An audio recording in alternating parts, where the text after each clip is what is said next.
Assalamualaikum warahmatullahi wabarakatuh.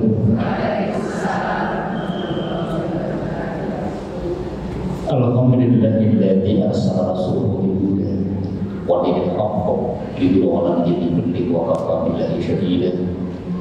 Asyhadu an la ilaha illallah wa asyhadu anna Muhammadar Rasulullah. Allahumma shalli 'ala Muhammad wa 'ala ali Muhammad. Ya Rahmanir-Rahim wa ya Aziz Hakim Rabbi shrah li sadri wa yassir li amri wa hlul lisani yafqahu qawli. Rabbi zidni ilma warzuqni fahma. Pemirsa ibu-ibu jamaah pengajian hijrah insyaallah dirahmati Allah SWT. Pertama mari kita bersyukur kepada Allah sampai tanggal 2 Agustus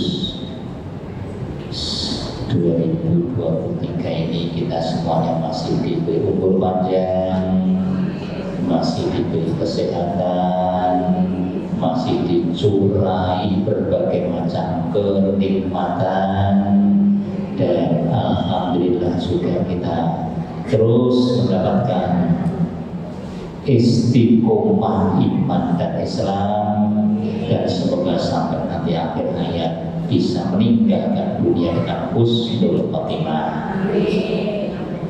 Salawat salam kita tidak henti-hentinya, sangat putus-putus, terus sebanyak-banyaknya kita panjatkan pada Allah untuk junjungan kita Nabi Agung, Nabiullah, Nabi Muhammad sallallahu alaihi wasallam. Sallallahu ala Muhammad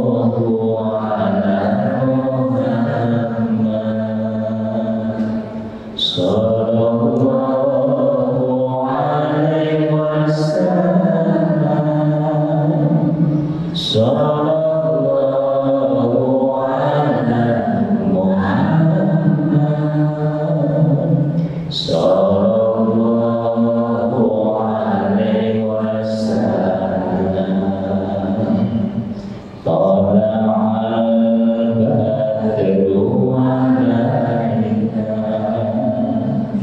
min saniyatil wada'i wajaba syukru alaina bada'a billahi da'i. Sallallahu ala Muhammad sallallahu alaihi wasallam.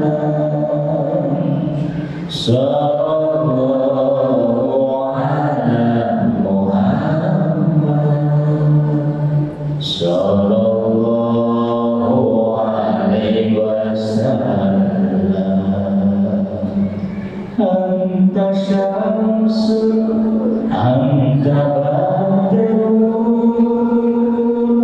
anta nurun taqamurin. Anta syamsun anta badrun anta nurun taqamurin. Anta iksirun qawli anta misbahu suduri. Sallallahu ala Muhammad sallallahu alaihi wasallam. Sallallahu ala Muhammad sallallahu alaihi wasallam. Ya Habibi ya Muhammad ya Musa Ya Habibi Ya Muhammad Ya Abu Sarafin Ya Mu'ayyad Ya Mu'ajjal Ya Imam Al-Qiblatayni Sallallahu ala Muhammad Sallallahu alaihi wasallam Sallallahu ala Muhammad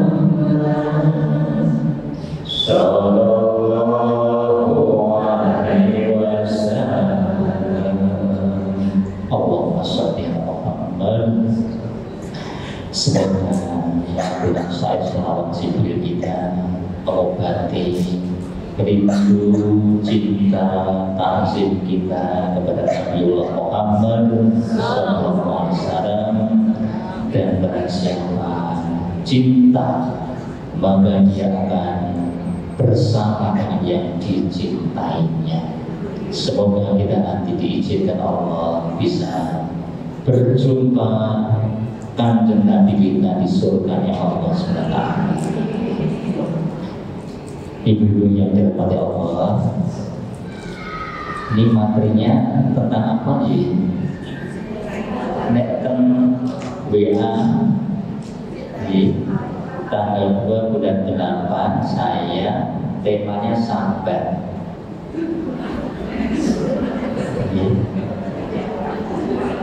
Sabar dikala susah.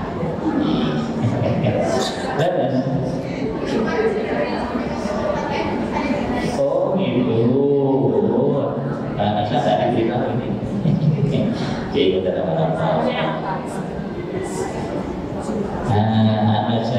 mumpung ini masih berada di bulan mulia, kita akan sampaikan hal yang ada kaitannya dengan waktu-waktu mulia, dan juga tempat-tempat mulia. Mumpung ini kita masih berada di bulan Muharram, itu saja. Sudah jadi. Karena saya siapkan itu materi sabar misalnya. Ini saya telah catatan tentang sabar semua. Tetapi kalau ibu-ibu ada pertanyaan tentang materi yang belum kita sampaikan, silakan bertanya itu. Semua ditanyakan, yang belum besok ditanyakan. Baik secara langsung atau mungkin barangkali malu karena didengar oleh teman yang lain, boleh lewat WA. Nanti kalau mau tahu nomor saya, ini saja ada brosur, boleh minta ambil ini. Nanti kita sahabat bertanya ibu, saya ada brosur umroh untuk bulan Oktober ini. Misalkan katakan nama umroh bulan Oktober, nunggu matahari yang nggak dingin dulu, dan Oktober sudah ada pesawat dari Jogja langsung Madinah. Kita akan pakai pesawat Jogja, landingnya langsung Madinah, dan banyak mengatakan siapa umroh sepuh-sepuh, tua-tua, ya namanya orang tua, pokoknya kuncinya harus rajin ambil kebaiknya.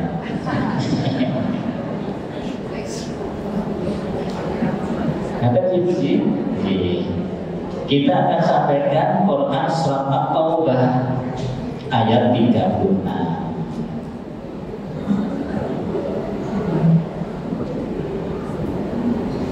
At-Taubah ayat 36.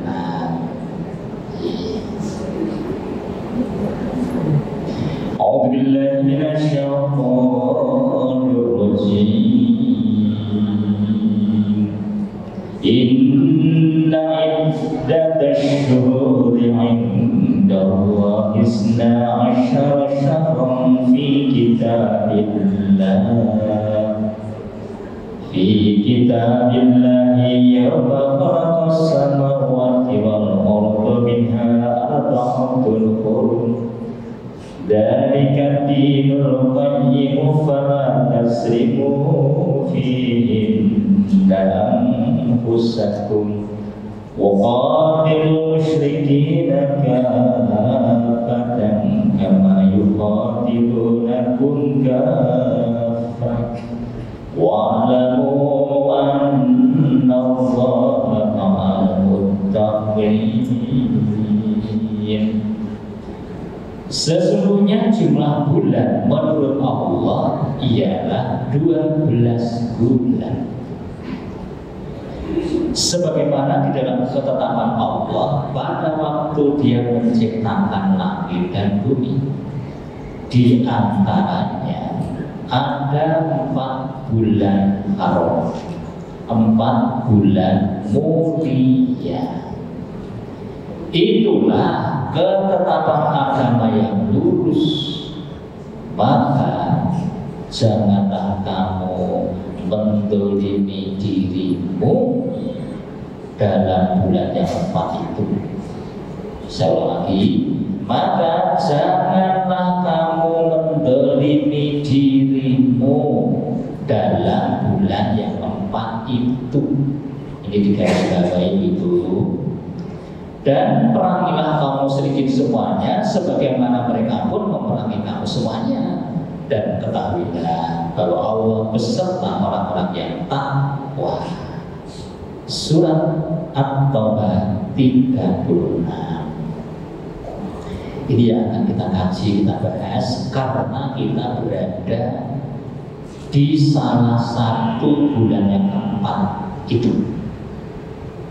Dan biasanya di bulan Muharram seperti ini justru banyak orang mendolimi dirinya sendiri. Ya, maka ini kita ingatkan, kita masih berada di bulan Muharram. Sebelumnya saya tanya ibu-ibu, kalau ibu-ibu ketemu dengan bulan Muharram, bulan mulia itu ada 4: Dzulqa'dah, Zulhijjah, Muharram, Rajab. Ini penjelasan Kanjeng Nabi. Allah menetapkan 4 bulan mulia itu adalah Dzulqa'dah, Zulhijjah, Muharram, Rajab. Sekarang kita berada di bulan Muharram. Berarti masuk ke dalam 4 bulan yang dipilih Allah sebagai bulan mulia. Saya tanya ibu, kalau panjenengan ketemu dengan bulan Muharram, yang terasa di hati panjenengan itu Muharram apa Suro?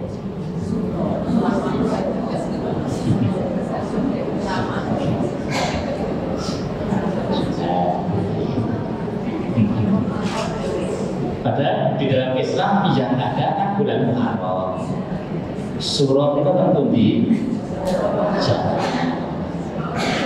Nah, kira-kira yang paling nyantol di hati kita itu Muharramnya atau surahnya?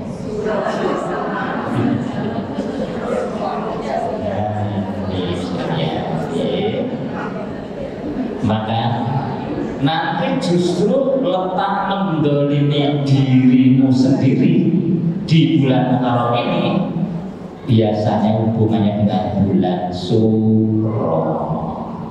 Nah, maka kita ingatkan supaya ibu-ibu tidak termasuk yang merugi. Kita bahas dulu ayatnya. Sesungguhnya jumlah bulan menurut Allah ialah 12 bulan. Sebagaimana di dalam ketetapan Allah pada waktu Dia Allah menciptakan langit dan bumi. Berarti waktu yang kita miliki ini asalnya dari mana? Dari penciptaan langit dan bumi. Nah, coba sehari kok 24 jam. Itu asalnya dari mana? Dari perputaran bumi. Bumi menika munyer berputar pada porosnya. Sekali putaran kembali ke tempatnya lagi 24 jam. Allah menciptakan bumi mubeng puter itu juga gunanya untuk membuat hitungan waktu. Kemudian bumi itu punya bulan, jumlahnya 1. Sama nih kok, bulan ini gede banget baik. Bulan itu berjalan mengelilingi bumi. 1 kali putaran kembali ke tempatnya 1 bulan. Lamanya berapa hari? Kadang 29, kadang 30. Maka kalender itu bulan di Komariah di kadang poso Ramadan iso ngelikur, kadang 30. Nah, itu kurban ini tekan ana sing nganggep Zulhijjah bisa melikur, ana sing 30 Dzulqa'dah ini. Akhirnya beda-beda tanggal sijine. Ana sing minggu wis tanggal 1, ada yang tanggal 1-nya Senin. Mergo carane mirsani beda. Sing seneng membayaran tanggal 1 rong dino. Nah, bumi dikelilingi bulan, sekelilingan bulan 1 bulan. Bumi dan bulan berjalan mengitari matahari. 1 putaran kembali ke tempatnya 1 tahun dibagi 12 bulan.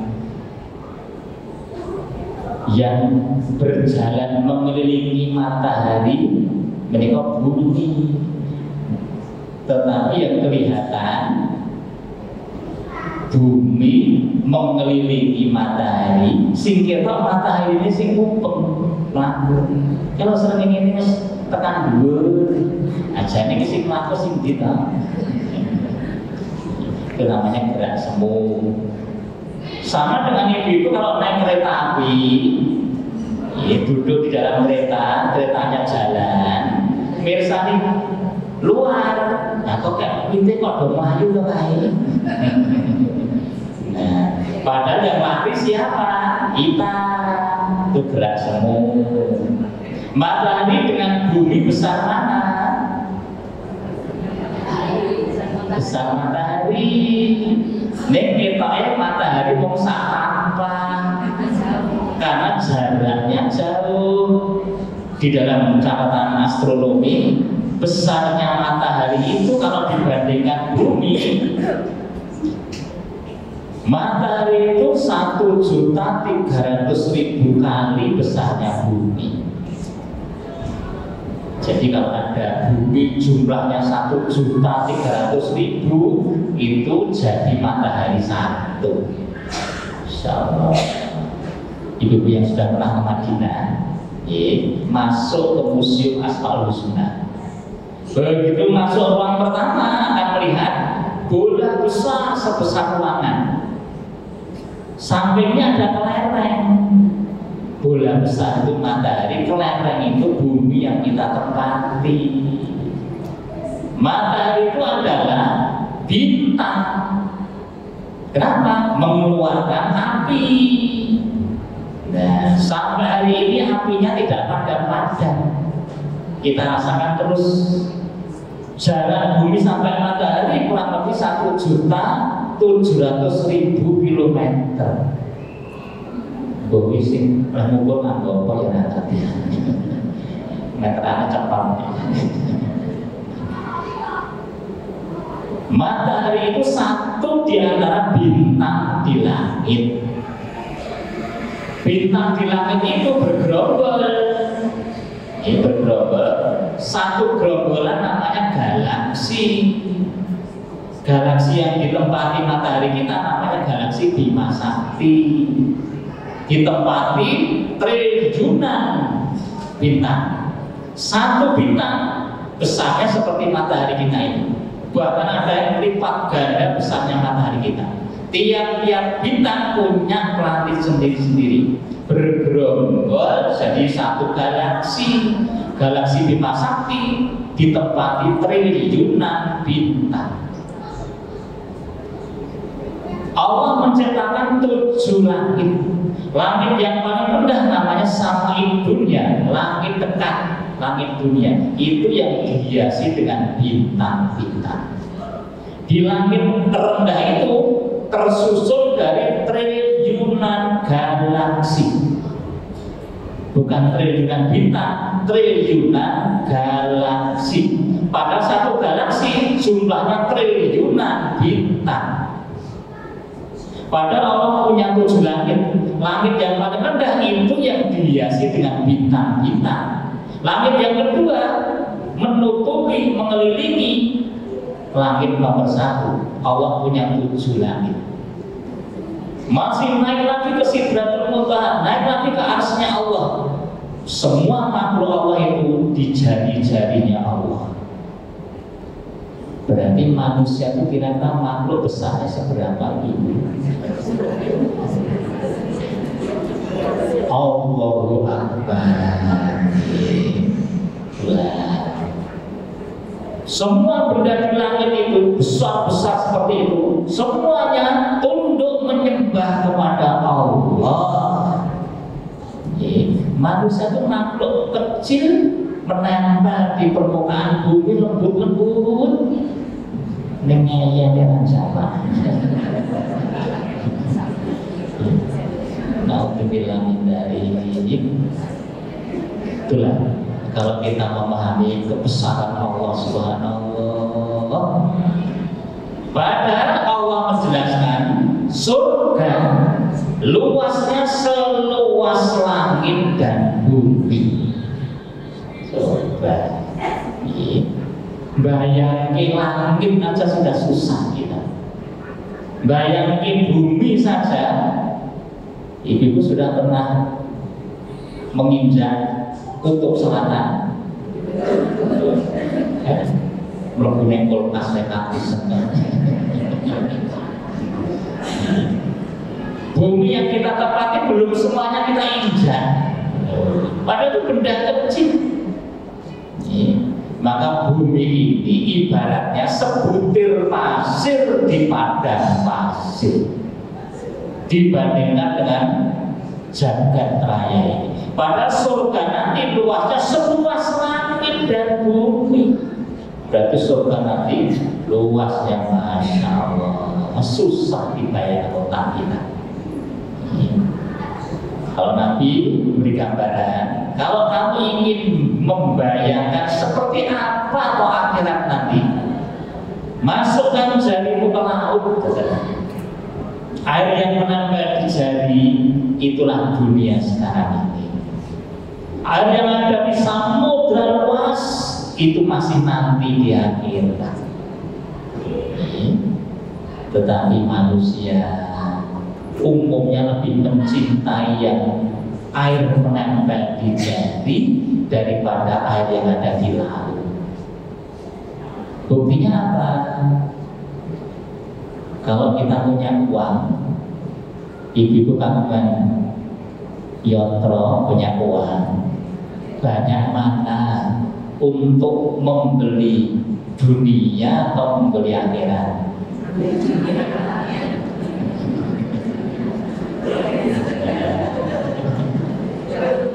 Jujur begini. Apalagi wanita ini, wanita itu memang sangat senang dengan benda-benda dunia. Coba nanti kalau ibu mundur dicek bajunya itu dengan bajunya bapak banyak mana, tasnya itu dengan tasnya bapak banyak mana, sandal sepatunya itu dengan bapak banyak mana. Sales-sales itu yang dicari arisan bapak-bapak atau ibu-ibu. Seneng ditawari benda, ditawari benda. Padahal di rumah sudah banyak benda-benda itu. Ada sales datang demo di arisan. Ini bu, wajan, nggak punya kok mas. Lo beda lo bu. Ini wajan dari Jepang ini. Ini tanpa minyak lebih cukup jalan tanah sakit kok Bu. Akhirnya beli lagi wajahnya itu tanda kena tembok. Bapaknya gede-gede. Istriku ini mau masak apa hadro? Ada aja. Nah, maka ketika Nabi ditanya oleh salah seorang sahabat, habis sholat id Nabi turun dari mimbar mendatangi jamaah ibu-ibu. Wahai para wanita, banyaklah bersedekah melepaskan harta. Karena aku sudah melihat, kata Nabi, di neraka banyak wanita. Sebabnya apa ya Nabi? Karena wanita itu mudah mengeluh, kurang terima, syukurnya susah. Nah, maka perbanyak sedekah, melepas harta. Untuk apa? Beli akhirat, memadamkan api neraka. Kelemahan wanita itu memang harta. Tapi kelemahan laki-laki, wanita. Laki-laki kalau sudah ketemu wanita cantik, habis. Tapi wanita kalau sudah dengan harta, nggak apa-apa Bu. Itu yang lamar kamu itu kaya raya, hotelnya banyak di mana-mana. Nggak apa-apa, diterima aja. Meskipun umurnya sudah 93, nggak apa-apa.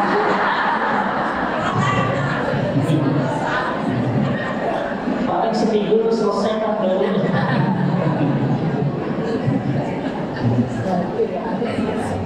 Nah, berbeda tadi ini realistis itu. Maka sarannya nasihatnya Nabi kita banyak melepas harta. Terus terang saja, umumnya kita apalagi wanita untuk menyenangkan jasmani dan menyenangkan rohani, kita lebih banyak kurban harta untuk jasmani kita. Coba untuk beli bakso saya ketemu sate 100.000 nanti lemu-lemu. Kotak amat 2.000. 2.000 kok padahal yang menentukan surga dan neraka itu jasmani atau rohani kita. Jasmani ini hanya wadahnya rohani. Sebentar lagi kita tinggal pergi, dia dimakan cacing. Roh melanjutkan terus untuk menentukan nasibnya surga dan neraka. Tetapi jasmani kadang lebih kita pentingkan, pada dia wadahnya rohani. Kira-kira wadah dengan isi itu penting mana? Isi. Kalau snack dengan kotak snack penting mana? Penting snacknya atau penting kotaknya atau penting semua? Dulu mesti penting semua. Mulai snack tek kotaknya dintek. Nah, penting kabeh. Pentingnya jasmani karena masih dipakai oleh rohani. Yang menentukan surga itu bukan jasmani kita, rohani kita. Inna akramakum indallahi atqakum. Yang paling mulia di antara kamu di sisi Allah, yang paling takwa di antara kamu. Takwa itu rohani kita. Berarti sukses kita itu diukur dari rohani, bukan jasmani. Beda dengan binatang. Kenapa kambing gemuk kok mahal harganya? Karena banyak dagingnya. Nenek menungso lemu, saya makan sama kayu.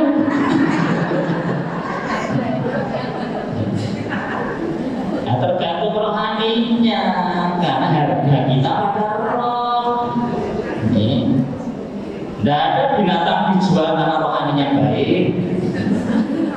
Kalau ada lebih 50 juta, lah kok puru, mereka solehah loh kan. Rajin TPA ya. Apa sampai nggak tahu mulai puru.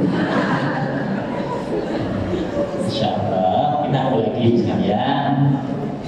Berarti Allah menciptakan langit bumi sekaligus untuk menciptakan hitungan waktu. Berarti perjalanan takasurnya bisa dihitung untuk melahirkan waktu. Di zaman Nabi hitungan seperti ini belum dikenal. Ya ada yang mengenal tapi bukan umat Islam. Maka hisab di zaman Kanjeng Nabi belum dikenal. Maka zaman Nabi belum ada jam, belum ada kalender, belum ada jadwal sholat. Lah terus nek sholat kepiye? Wong ora jam. Melihat dengan mata. Apa yang dilihat? Matahari. Lah ini bayang-bayangnya kok sudah muncul di sebelah timur badan. Berarti matahari sudah geser ke barat ini. Duhur. Bayang-bayangnya kok sepanjang badan. Oh asar. Bayang-bayangnya kok 2 kali panjangnya badan. Maghrib. Bayang-bayangnya kok hilang semuanya, isya.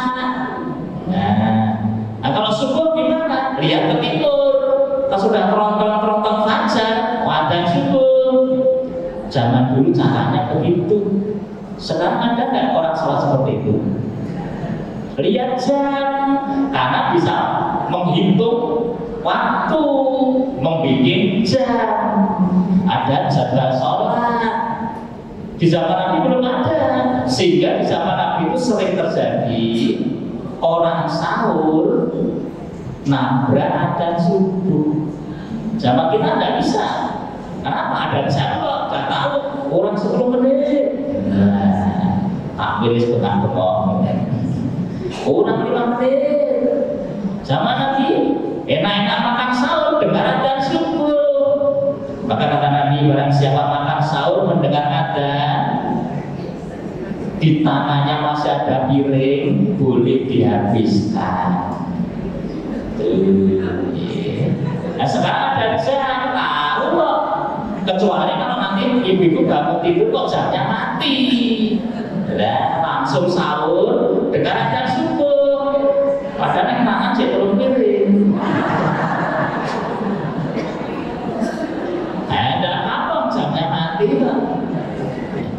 Atau bangun tidur langsung makan sahur sampai tanduk berkali-kali kok tidak dengar adzan. Wah, begitu duha sedino si subuhan ke bubar kabeh, lho sadar lah. Enggak kata loh, enggak tahu aku. Maka nanti kalau jamnya mati jangan buka jendela dulu. Sudah sahur. Nah, kemudian dari 12 bulan Allah memilih 4 bulan mulia. Berarti kalau kita iman kepada Allah, iman dengan Quran, kita pun juga harus memuliakan bulan yang 4 itu. Padahal selama ini kita ketemu dengan 4 bulan itu rasanya sama saja dengan bulan yang lainnya. Harusnya tidak. Tanda kita punya iman. Apalagi bulan Muharram. Kenapa? Ini di Jawa istimewa, diberi nama bulan Suro. Arti dari Suro itu 10 sebetulnya. Hari Asyura. Karena di bulan Muharram itu tanggal 10 itu hari istimewa. Banyak Allah menurunkan pertolongan kepada para nabi-nabi, para rasul. Di tanggal 10 itu Nabi Musa ditolong Allah dari Fir'aun, Nabi Isa diselamatkan, diangkat ke langit, Nabi Ibrahim dibakar tidak hangus, dan seterusnya. Tanggal 10 Muharram, sehingga Nabi menganjurkan puasa 1 hari itu menghapus dosa setahun kemarin, ditambahi banyak sedekah. Itu kata para ulama, sedekah di hari itu nilainya berbeda. Maka di hari itu dikenal dengan hari raya fakir miskin anak yatim. Hari Asyura itu panti-panti anak yatim rame. Karena banyak orang yang menyantuni, apalagi yang sudah rutin. Rutin itu artinya menanggung bebannya anak yatim. Nabi beritahu barang siapa menanggung hidupnya anak yatim, besok di surga bersama dengan beliau seperti 2 jari yang direndahkan. Dekat bertetangga dengan Nabi, sing kersa ngopeni anak yatim. Membelai kepalanya saja, ngelus-ngelus sirahe, rambut 1 diberi pahala. Nah, ibu pun sudah ada yang yatim belum ini? Yatim banyak-banyak. Ibu kan sudah yatim piatu kan rata-rata. Ya nanti kita terus bapak rumah. Artinya anak yatim itu anak yang belum balik. Ibuku sudah balik belum?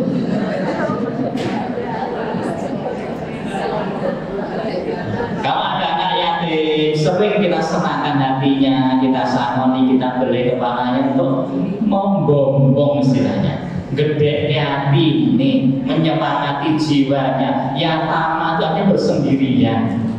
Hidup itu rasanya sepi karena kehilangan ayah. Nah, maka digembirakan, ngelus-ngelus kepalanya jadi pahala. Jangan yatime, rambut 1 ada pahalanya. Ada dilipat sayap itu yatim-yatim.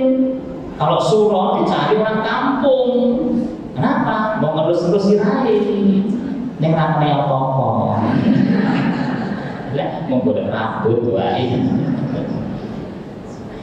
Dan sekarang kita berada di bulan mulia. Apa maksudnya bulan mulia? Menurut Ibnu Abbas radhiyallahu dalam tafsir Lokasir, artinya barang siapa ketemu dengan bulan mulia, membuat amal soleh, pahalanya akan dilipat gandakan.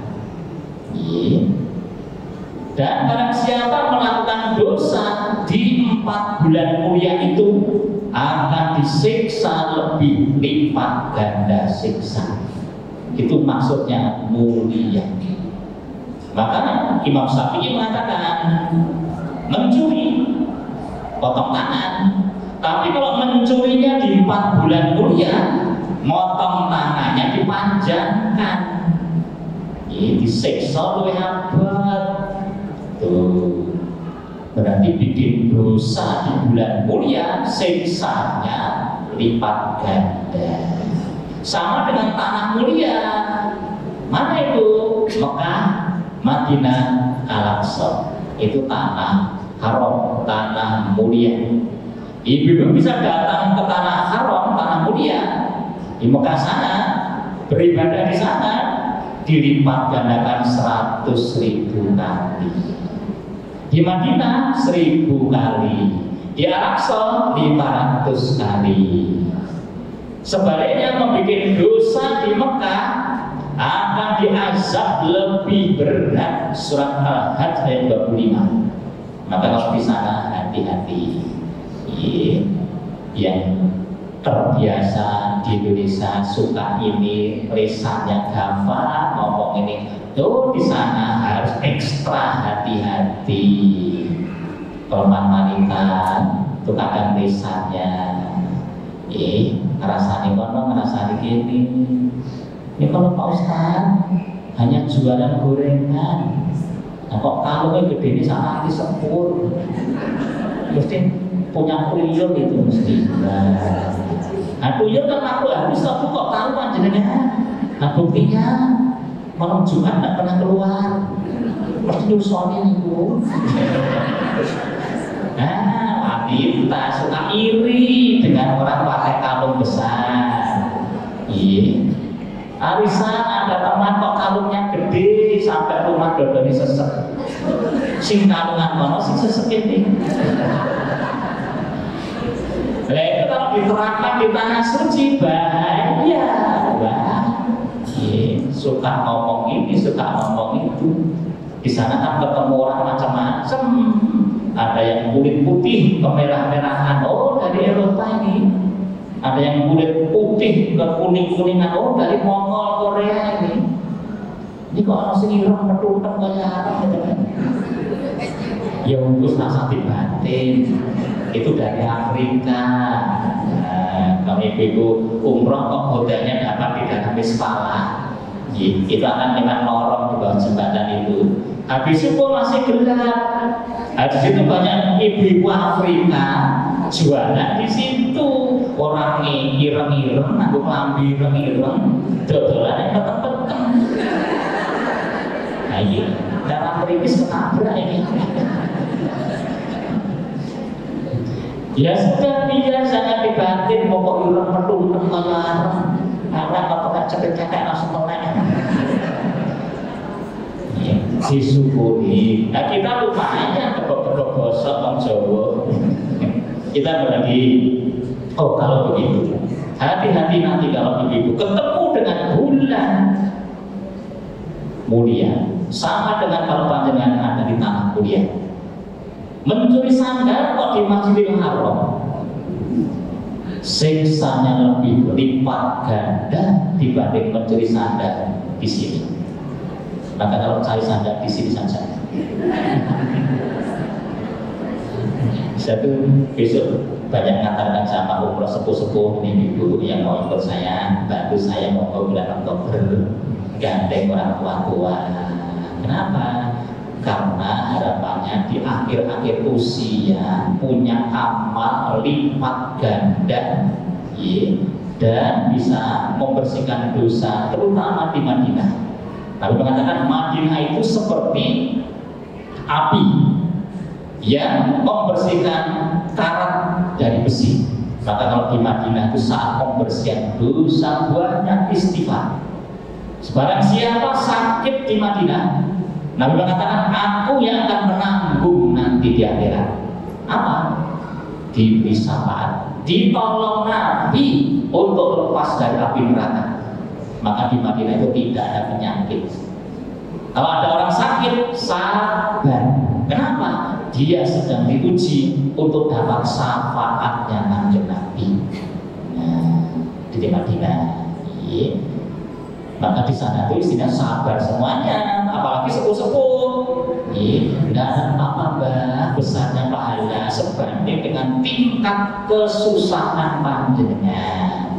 Maka saya cari yang jadwalnya agak gampang dari Jogja langsung Madinah. Tidak usah naik bis dari Jeddah, tidak usah mampir di Malaysia, tidak usah mampir di Singapura, dan tidak lama-lama hanya 9 hari karena sepuh-sepuh. Dan kuncinya pada orang tua itu tidak usah diberi hafalan doa. Aku malah stres pas itu makan. Mau tidak stres tensinya mudah. Tidak usah dihafalin mbak. Nanti telinganya kita kasih headset supaya dengar suara saya. Tinggal menirukan. Oh mungkin Pak Ustadz, matur nuwun. Hanya saya terangkan, umroh itu hanya pakai ekor dari mikot. Nanti keliling Ka'bah 7 kali mbak, itu namanya toa. Habis itu sofa mata kita jalan 7 kali, potong rambut, selesai. Tapi bedanya tawaf itu wudunya tidak boleh batal, sa'i boleh kentut. Nah, kok ada dadus mungkin sa'i mawon. Nah, kalau tawaf dijaga wudunya, karena itu sama dengan sholat. Bedanya kalau sholat itu ngentut, wudu dulu, sholatnya diulang dari depan. Kalau tawaf tidak mbak, 7 tangan dapat kalau kentut, wuduin, terus tawafnya dilanjutkan. Lah lanjutkan dari mana Pak Ustaz? Lah tadi kentutnya di mana? Dibolehin kalau dihapus-hapus gitu. Enggak.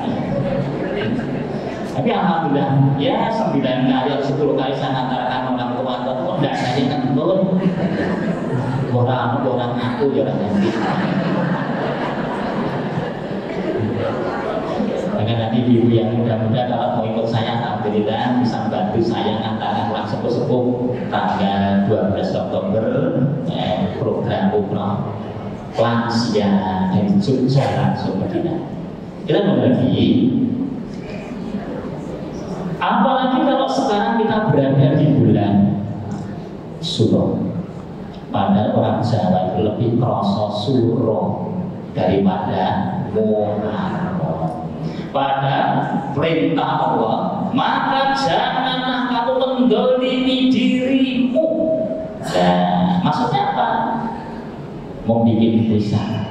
Di bulan yang 4 itu, pada bulan Suro di Jawa ini, saatnya orang banyak melakukan dosa syirik. Bukan sembarangan dosa itu. Contoh, orang takut mantu bulan Suro. Kenapa? Pedih karo ketara kono. Mulanya Sabtu ke Suro wong mantu yang-yangan. Apa meneh dina Minggu tunggal ping 5. Tanggal 1 Ramadhan. Pada bulan mulia itu bulan yang berkahnya melimpah-limpah. Ibadah di situ pahalanya dilipat gandakan melimpah-limpah. Kira-kira menikahkan anak itu ibadah atau bukan? Ibadah. Maka kalau ibu-ibu berani menikahkan putra putri panjenengan di bulan Muharram, berkahnya melimpah-limpah. Rumah tangga anak kita akan diberi berkah yang melimpah-limpah. Pada doanya temannya baru barokallahu laka. Tapi takut katanya. Sambil berkahnya lebih banyak karena tidak ada saingannya. Amplopnya gede-gede. Mana wedi. Anake jalur sunat bulan Suro ora oleh. Iki Suro iki aja sunat pukul meneh kapok. Ibu-ibu mau melahirkan bulan Suro takut. Pada HPL-nya bulan Suro akhirnya dimpon. Padahal bukaan 15. Akhirnya anak orang bulan Suro diruat. Nah takutnya disajeni. Nah takut dengan Bathara Kala. Bathara itu kan Tuhannya agama lain kok kita takut. Nah tidak boleh, itu namanya syirik, menanding-nandingkan Allah. Karena lahir bulan Suro supaya tidak diganggu, akhirnya anaknya harus pakai nama Suro. Surono, Suro Yono, dan itu ya Surani, Suro Wadi Mandur, Suradi, Suro Dadi, Surajiono, Suro tanggal 1 Yono, Mesroji, Kemis Suro tanggal 1. Ya boleh-boleh saja, nama itu tenger kok. Di Jawa kan biasa, lahirnya pas Suro tengeri pakai Suro, lahirnya kok pas Agustus ya pakai Agus, lahirnya kok Juni ya Junianto, lahirnya kok pas perang bulan ya bulan, lahirnya pas gempa ya gempa mati, lahirnya pon ya pakai pon ijan, pon imit, pon lagi pon. Lari pagi, pagi. Ini nantinya minggu ya Pak Ustadz, minggu itu ngati jauh, ngati hari minggu. Boleh, tapi jangan karena takut dengan pertolongan Allah.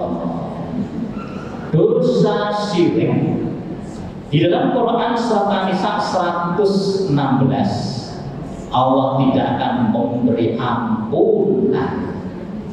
Maka sebelum meninggal dunia kok tidak tobat, dia tidak bisa diampuni di akhir. Akhirnya selama-lamanya di neraka. Surat Al-Maidah 72. Nah, haram masuk surga. Maka sebelum meninggal dunia sering diingatkan lakinul mautakum la ilaha illallah. Ajarkan orang yang mau mati di antara kamu la ilaha illallah. Ya, biar tobat kembali kepada la ilaha illallah. Itu maksudnya. Karena itu jalan ke masuk surga. Maka ibu kalau menunggu orang mau mati, ingatkan dengan la ilaha illallah supaya syirik-syirik yang kemarin ditobati, kembali kepada la ilaha illallah. La ilaha illallah makana akhir kalami, barang siapa akhir ucapannya la ilaha illallah dakhala jannah, pasti masuk surga. Meskipun mungkin mampir ke neraka dulu, tapi tetap bisa dipindah ke surga selama matinya tidak punya dosa syirik, pegang teguh la ilaha illallah. Satu kalau mau tidur, habis berdoa macam-macam, mau tidur terus la ilaha illallah sampai nggak sadar tidur. Siapa tahu nanti saya tidak bisa bangun. Akhir ucapan saya la ilaha illallah. Ibu kalau menunggu orang mau mati, pelatih la ilaha illallah. Kalau sudah bisa mengucapkan la ilaha illallah, jangan omong yang lain-lain. Ngomongku gatel, wah ini dewi gatel, gak ini la ilaha illallah. Berusaha diketahui, kotak gatel. Ngarep mati kok ketahui tadi baru kok iya. La ilaha illallah sampai roh keluar, tandanya apa? Mata terbalik ke atas. Itu tanda rohnya sudah keluar. Karena Nabi beritahu mata itu melihat jalan roh yang keluar. Maka orang mati matanya selalu membalik ke atas. Tidak ada yang membalik ke bawah cari snack. Di Jawa justru bulan mulia banyak orang mendolimi dirinya sendiri dengan kemusyrikan. Meskipun dia rajin sholat, rajin puasa, sudah haji, umroh berkali-kali, kalau masih menyinggung, melakukan dosa syirik, hapus ibadah dia. Suratnya surat Az-Zumar 65, Furqan 23, Al-An'am 88, hapus semua ibadah dia. Sholat tek, poso kanggo, hajinya habis. Padahal dia sudah haji 5 kali. Maka namanya ada hanya 5. Ketika haji wukuf di Arafah, nangis kepada Allah. Satu surah wukuf di Parangkusumo, nangis iya Roro Kidul. Ibu-ibu sudah pernah lihat Roro Kidul belum? Ini kok gak kasih percaya? Katanya saya pernah lihat di Museum Merapi. Ya, di tengah-tengah ada foto besar itu katanya fotonya Roro Kidul. Wanita cantik, rambutnya panjang, seneng gorengan. Ngomongin siapa? Ya, hapus nanti pahala dia, padahal hanya satu surah saja itu. Nah, ibaratnya panjenengan punya madu, satu botol, satu punya polaan ternak madu itu. Ngambilnya kalau ternyata dipipeti, masukkan botol, dipipeti, masukkan genep sak botol. Ketetesan baygon tes. Kira-kira dibuang semua atau dicuci? Buang semua, padahal sak tes padahal. Itulah dosa syirik. Meskipun hanya satu surah saja, ibadah setahun hilang semuanya. Ibu-ibu beli bakso satu mangkok, istimewa. Ditinggal ngambil sendok, tunggai kucing, diuyui cerut. Kira-kira dicuci atau dibuang semua? Ada mau saat cerut belum itu? Ya kecut aja, apa kecut-kecut sithik. Buang semua. Maka jangan bersentuhan dengan dosa syirik ini, ya menghabiskan pahala kita. Nyuwun sewu di Solo masih banyak orang yang hormat dengan kebun bule. Kebun yang oleh kita kiai selamat. Aku ngaji berapa tahun itu kiai kebun belum orang kiai. Malam satu Suro diarak di jalan, orang-orang hormat semuanya. Pada sing dihormati mongkolongan, ijane sing kebun sing ngendi. Kebunnya neletong, nah teletongnya direbut, ya rebutan katanya ada berkahnya. Lo kebun itu makanannya apa? Toh suket. Ya coba bandingkan dengan kita makannya apa? Pastel, tongseng. Makannya bagus kita mungkin letong apa gede dewi. Bukan penting gede dewi nongkrong. Rupanya ya kayak gede kuning kok masak.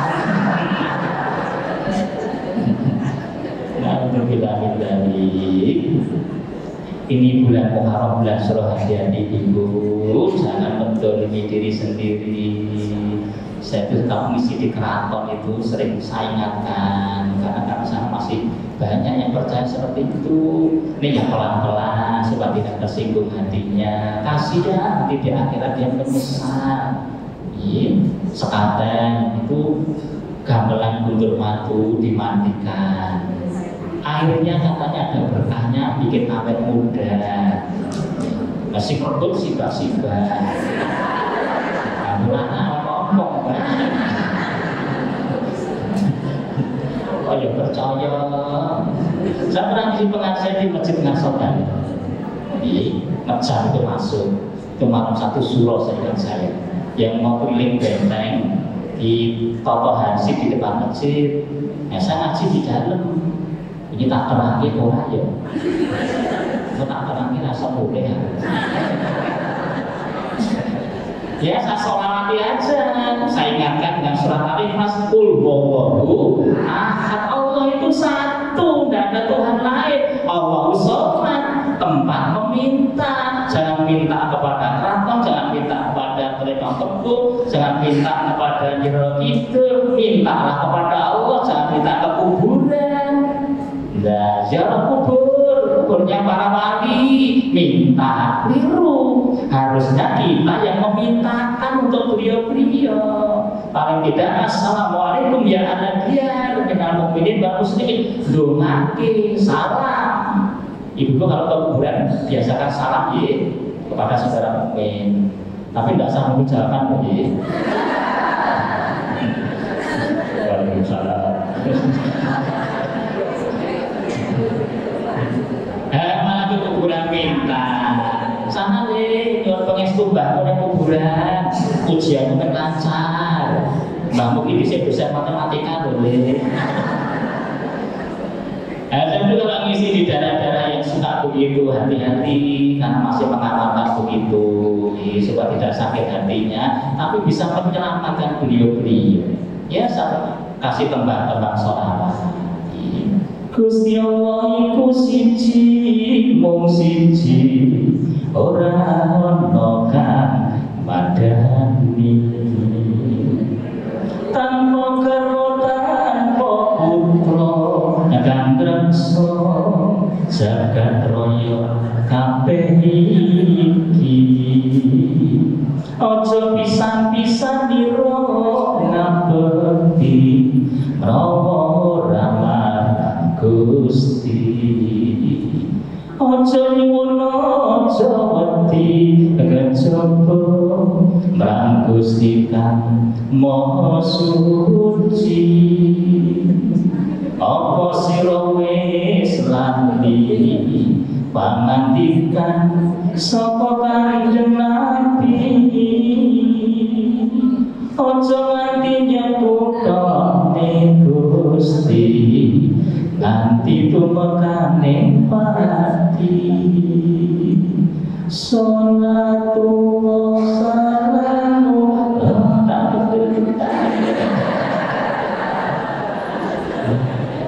disolati do seneng. Bisa tekan omah dipikir-pikir kok nyindir aku kan. Ya itu dakwah, Kadang kita harus bijaksana siapa yang kita hadapi supaya tidak sakit hati, tetapi bisa diselamatkan hatinya. Kasihan kadang mereka juga tidak paham, tidak tahu. Oleh karena itu sekalian, nomor satu memang kuncinya jangan menyentuh dosa syirik. Insya Allah dosa yang lain Allah masih berkenan memaafkan, dan insya Allah kita akan jadi penduduk surga selama-lamanya. Demikian sekalian, ada mau ditanyakan, saya persilahkan. Boleh ibu yang ingin menanyakan sesuatu, dipersilakan.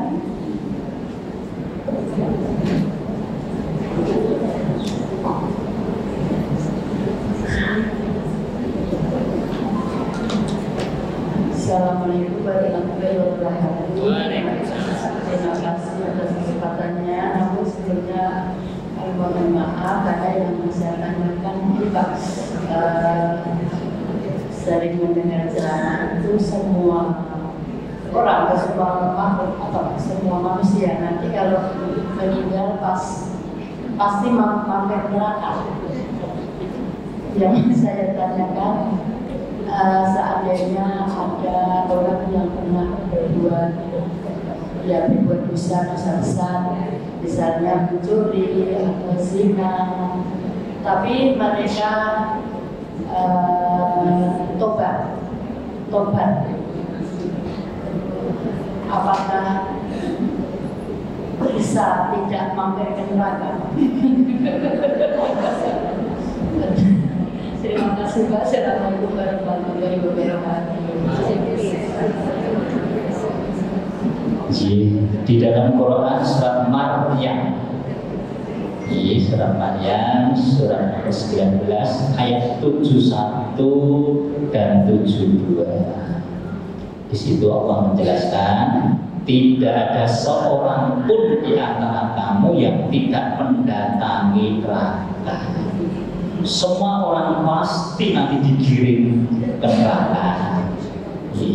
Dari situlah nanti akan terseleksi siapa yang diselamatkan, siapa yang tidak. Maka orang itu begitu sudah lihat neraka, menyesali dirinya. Oh, seandainya dulu aku menyiapkan untuk hidupku yang seperti ini. Itu surat Fajr 23 ayat 24. Dong betul semuanya. Semua orang dari kita, termasuk para nabi, semuanya akan mendatangi neraka. Tidak peduli siapapun juga. Dari situ nanti akan terseleksi. Ada orang yang lolos dari neraka, langsung bisa nyebrang di atas jembatan neraka, masuk surga. Ada yang mampir ke neraka. Siapa mereka? Orang yang disebut mampir berarti tidak tinggal di situ, mau mampir. Itu orang-orang yang dosanya lebih banyak daripada pahalanya, tetapi dia tidak punya dosa syirik. Dia akhirnya dihampirkan ke neraka. Maka nanti kalau dosa sudah habis di neraka karena tidak punya dosa syirik, pindah ke surga. Mereka yang kata Nabi dikenal dengan Jahannamiyun, yaitu penduduk surga, pendatang dari neraka, alumni rokok. Ya, masuk surga, ini mampir dulu ke neraka. Contoh Nabi mengatakan begini, barang siapa sholat subuhnya tidak kedahuluan matahari, asalnya tidak kedahuluan matahari tenggelam, tidak disentuh api neraka, langsung berarti si sholatnya bolak-balik telat, bolak-balik keringan. Yang masuk surga, ning dada mampir berarti. Padahal kalau saya di masjid-masjid maghrib itu 5 som, mbok subuh kok kali 2 som. Nah, sing telu mampir iki mesti. Apa enggak boleh kerina Pak Ustaz? Ya boleh, namanya kerina. Nek yo kerina ki Allah sasi nek 9 wae. Itu contohnya, oh berarti banyak yang mampir karena dosanya lebih banyak daripada pahalanya. Surat Al-Qari'ah. Kemudian ada orang yang selama-lamanya di neraka, tidak bisa dikeluarkan. Itulah orang-orang kafir, orang-orang musyrik. Orang artinya dosa syirik, tidak bisa dikeluarkan dari neraka. Lawan tobat bagaimana? Orang tobat itu kalau diterima tobatnya sama dengan orang yang tidak pernah melakukan dosa. Berarti hapus semua dosanya kalau tobatnya diterima. Ya, tandanya apa kalau tobatnya diterima? Pertama, hatinya menyesali betul. Terus jika bersama dengan piyambak, apakah saya sedih dengan dosa itu? Betul banget. Nah, sing bersama panjenengan dari Gusti Allah. Orang lain tidak tahu itu.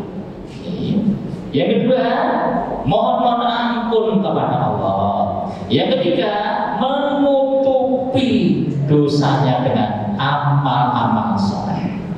Ibarat itu penyakit dosa ini ditutup malu makanan-makanan yang bergizi ya, supaya hilang.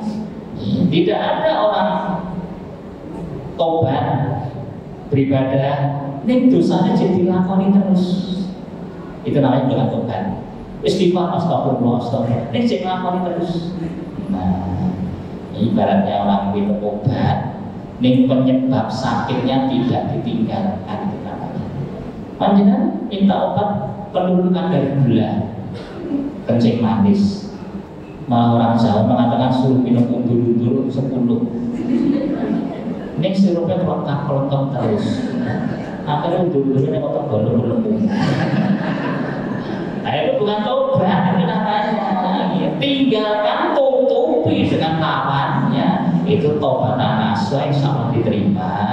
Itu sama dengan orang yang tidak punya dosa. Sehingga nanti seandainya ditimbang berat pahalanya. Maka seandainya ibu-ibu tutupi dosa-dosa kita banyak dengan sedekah. Karena wanita dia nanti banyak melepas hartanya untuk memadamkan dosa-dosa, memadamkan api neraka. Bagaimana dulu? Bagaimana ibu? Ibu pasti ada waktu bertemu. Ya silakan ini ada.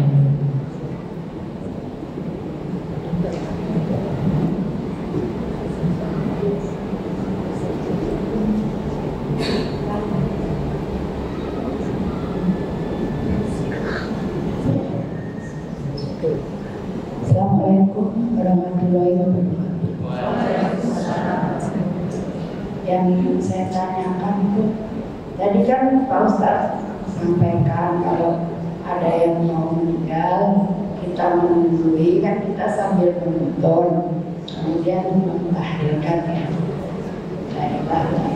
Tapi ada juga yang mengatakan kita takutnya itu kan la ilaha illallah kan panjangan itu kita hanya Allah. Kemudian yang kedua itu kan saya pernah menunggui yang sakit waktu itu koma itu kan katanya tapi awal-awal ya tanda-tanda orang Husnul Khotimah itu kan seperti timbul keringat yang besar-besar. Jadi keringat yang banyak tapi besar-besar. Kemudian yang dalam keadaan sakit kan dia tuh pucat ya. Tapi kok sebelum diambil oleh Allah bacanya jadi pink. Seperti kayak orang kita bilang glowing gitu loh, seperti bercahaya. Apakah itu juga termasuk tanda-tanda sunat? Yang kedua, itu perintah Nabi lakinu mautakum la ilaha illallah. Itu hadis Imam Muslim. Jadi Nabi itu memerintahkan mengucapkannya la ilaha illallah, bukan Allah Allah Allah, la ilaha illallah. Hadis yang kedua, barang siapa mangkana akhir ucapannya la ilaha illallah, masuk surga, dakhala jannah. Nah bagaimana nanti kalau nggak rampung baru la ilaha, kalau sudah meninggal belum tambah illallah, khawatirnya kalau begitu bagaimana? Pertama, kita ikuti perintah Nabi. Yang kedua, niat di hati itu sudah mengantarkan. Kita baru mengucapkan sampai tengah-tengah kalau sudah dicabut. Nah, kira-kira yang salah yang mau mengucapkan atau yang nyabut? Nah, mulai katanya yang disalahkan bocor, orang mau dicabut. Jadi begitu nih. Kalau kita tahiyat, baru mengucapkan separuh kalau sudah gempa, pembulaan lubang terus mati, apakah kita jadi jelek? Tidak. Pertama, niat di hati kita sudah mengatakan. Niatnya mengucapkan la ilaha illallah. Meskipun belum selesai, niat juga mengantarkan, sama dengan haji umrah itu ada niat tambahan. Nanti kalau saya matinya di sini, ini tahalul saya, padahal belum selesai, sudah dianggap punya ibadah umroh haji. Kita juga begitu. Maghrib 3 rakaat, baru 1 rakaat kok gempa, meninggal. Apa kita dosa? Maghrib kok 1 rakaat dosa, sesuai dengan niat kita. Kalau mau bicara dosa, mestinya yang salah yang mencabut.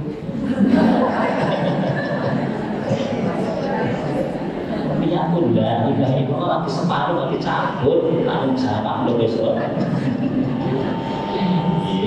Tanda husnul khotimah memang banyak disebut di hadis-hadis. Memang diantaranya memang dari mengeluarkan keringat, itu diantaranya. Banyak sekali tidak hanya itu sebetulnya. Kalau tentang wajahnya, warnanya seperti apa, kalau saya belum jumpa hadisnya. Atau pink atau apa? Aku nek sing ngomong Afrika nek shopping nek. Berarti lah masih musuh khotimah kae. Tapi mungkin ya nomor 2. Jadi kalau warna wajah kok saya belum jumpai hadisnya. Tapi kalau keringat di dahi itu saya jumpai. Atau malam Jumat atau hari Jumat, atau pas ibadah, atau ibu-ibu yang sedang melahirkan, atau orang yang tertimpa bangunan, tenggelam, itu tanda-tanda mati syahid, husnul khotimah. Atau orang yang dimakan binatang, makan boyo, makan ulo, makan tumong. Tapi dimakan ini untuk memakankan diri, betul udah tidak berolok-olok. Jadi ada jadi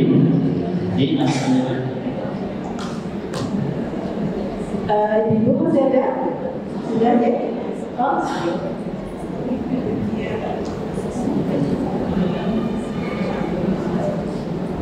Assalamualaikum warahmatullahi wabarakatuh.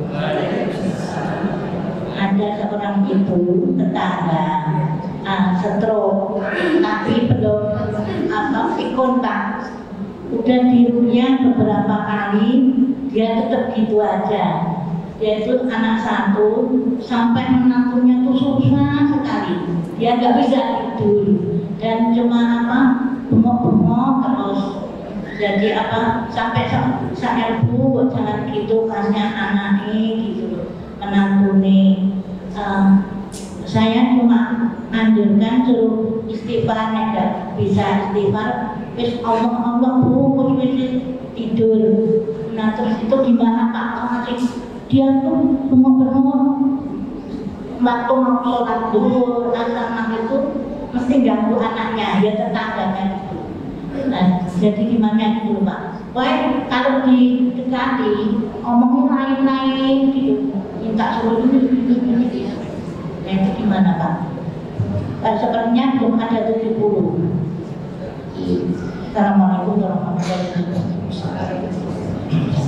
Saya sering menjumpai ibu orang-orang yang Yudzewu dulunya bersentuhan dengan syirik, entah punya jimat, pesugihan, itu kadang nanti di akhir hayatnya itu kadang sering terjadi seperti itu, yaitu dia kontrolnya hilang, seolah ada yang mengendalikan dari makhluk yang lain, ya, di luar dari kemampuan dia teriak-teriak.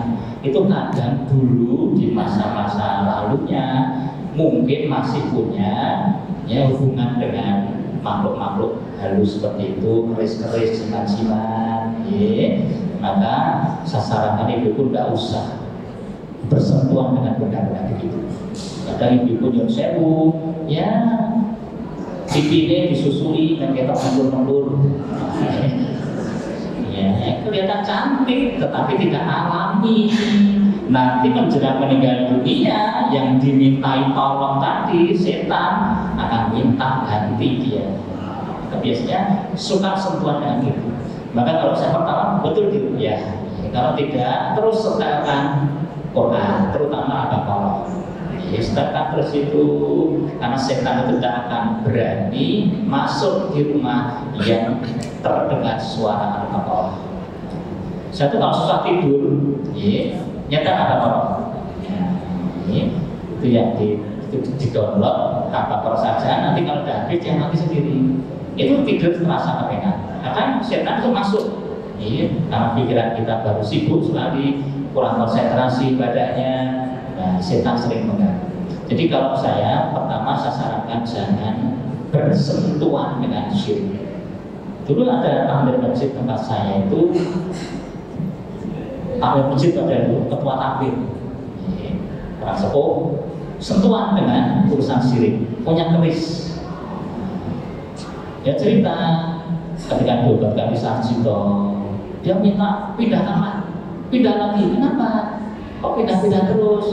Ada dokter yang masuk kamar tidak lewat pintu, tapi lewat dalam tembok. Wah, ini orang ini di toke ini berarti. Tidak mungkin dokter orang diberi sama tembok. Dia takut pindah lagi. Terus saya bawa pulang. Saya ditelepon sama si ngaji di Wonosari ketika itu supaya segera menemui kasihan bapak seperti itu. Saya temui ketika saya pulang malam-malam. Dia cerita, saya didatangi orang putih-putih. Terus dia bilang bahwa agama itu semuanya sama saja. Agama itu baik semuanya. Berarti bapak ini dibikin ragu, supaya dia melepas keyakinan Islamnya. Wah, ini mesti ngetut gini bapak.